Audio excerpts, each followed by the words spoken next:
See, catalyst for change. Open for viewing. Did you hear? They're going to do away with sidewalks in downtown Grand Forks. Or was that streets? They're going to take the back of every building and they're painting a front on it, and they're going to close off the streets just to confuse people. Maybe that's happening and maybe it's not, but you know, come down and talk to these people, because there's ideas floating around out there, and if you want your input to get in the minds of the people who are bouncing these ideas around, then you should come down. At Studio B, the old Gazette building, from 10 to 5 all this week. You can talk about this heritage revitalization stuff and what it means for you. I mean, this is your town, isn't it?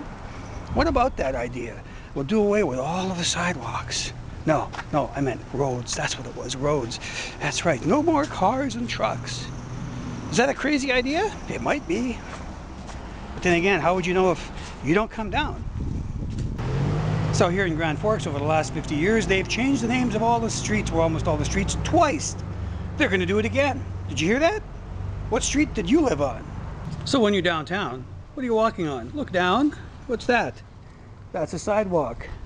Well, gee, you're going to have to replace it all with cobblestones. Didn't you know that? Yeah, cobblestones. They're going to make them out of that stuff up there that came out of the smelter, you know, the slag. We're going to have black cobblestones. So did you hear? They're changing the commercial property tax scheme downtown. It's going to be a simple flat tax. Take the last 2 digits of when your building was built, multiply that by a number like 100, that'll be your taxes. So the more recent your building is, the more taxes you pay. Heritage Revitalization. Did you hear? They're thinking of changing the name from Grand Forks to Grand Prairie. That way, if people get confused, well, it'll be someplace that's close by in Alberta as opposed to North Dakota.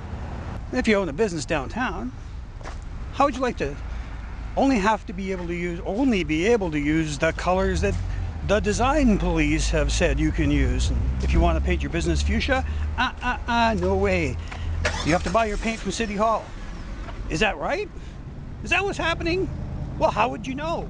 If you didn't come down to the meeting, and if you don't go down to talk to the people in Studio B, how would you know if I'm lying to you? Of course I'm lying to you. But that's just the way it is when you don't know. You don't know.